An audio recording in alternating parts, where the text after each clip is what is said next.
இருக்க வேண்டும் என்று கலாம் ஐயா அவர்களை பற்றி சொன்னேன். பாரதி உங்களுக்கு எல்லாம் தெரிஞ்சிருக்கு, தெரியுமா தெரியாதா? பாரதியும் செல்லம்மாவளும் ஒரு முறை திருவனந்தபுரத்திற்கு செல்கிறார்கள்.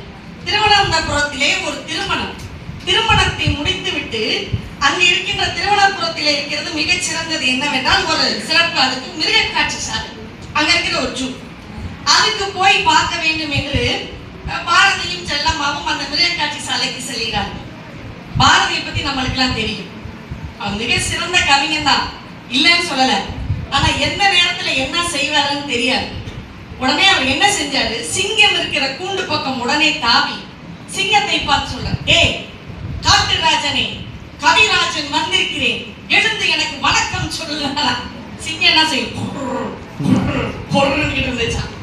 உடனே செல்லம்மா பதறாங்களாம். பதறி காவலாளி எல்லாம் கூப்பிட்டு அழைத்து புய்ய முறையின் அமளி திமளியாகி எல்லாரும் ஓடி வந்து பாரதியை குண்டு கட்டா தூக்கி வேலைக்கு அப்பால தூக்கி தள்ளி போட்டாங்களாம். அது வரைக்கும் என்ன ஆச்சரியம்னா, அந்த காவலாளிகள் சொல்கிறார்கள், சிங்கத்தின் கூண்டு திறந்தே இருந்தது, சிங்கம் அமைதியாகவே இருந்தது, என்னவென்றே எங்களுக்கு தெரியவில்லை என்று அந்த காவலாளி சொல்கிறார். இதை செல்லம்மா தன்னுடைய நூலில் பதிவு செய்கிறார்.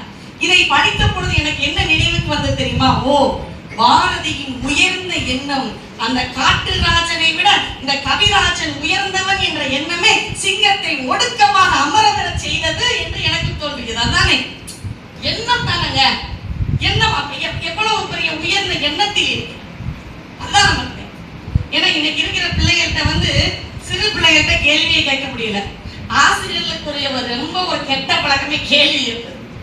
நான் சொன்னேன், இறைவனை பத்தி சிவபெருமானை பத்தி பக்தி இலக்கியம் நடத்திக்கிட்டு இருக்க போது சொன்னேன், டேய் தம்பி, இறைவன் நேரா வந்துட்டா நீ என்ன கேட்ப அப்படின்னு.